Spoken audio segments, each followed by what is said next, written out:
Audio Jungle. నమస్తే, welcome to Sagar TV. నేను మీ భోగసాగర్. రోజు ఉదయం 2 గంటలకు హైదరాబాద్ నుండి నాగపూర్కి వెళ్తున్న కారు మహబూబ్ నగర్ ఘాట్ రోడ్డు 2వ సెక్షన్లో పొగమంచు ఎక్కువగా రావడంతో దారి కనిపించక అదుపు తప్పి లోయలో పడిపోయింది. డయల్ 100 ద్వారా నిర్మల్ కంట్రోల్ రూమ్కి సమాచారం అందించగా వెంటనే అప్రమత్తమైన Nirmal DCRB inspector Gopinath, SI Srikanth ఇద్దరు వెళ్లి వారిని లోయలో గుర్తించి కారులో ఉన్నటువంటి రాధాకృష్ణ మరియు ఆయన భార్య కుమారుడిని ముగ్గురిని కాపాడడం జరిగింది. ముగ్గురికి స్వల్ప గాయాలయ్యాయి.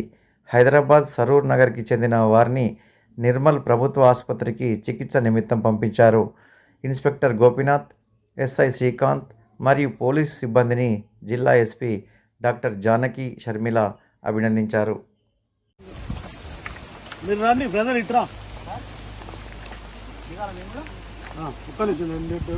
ఆగమ్మా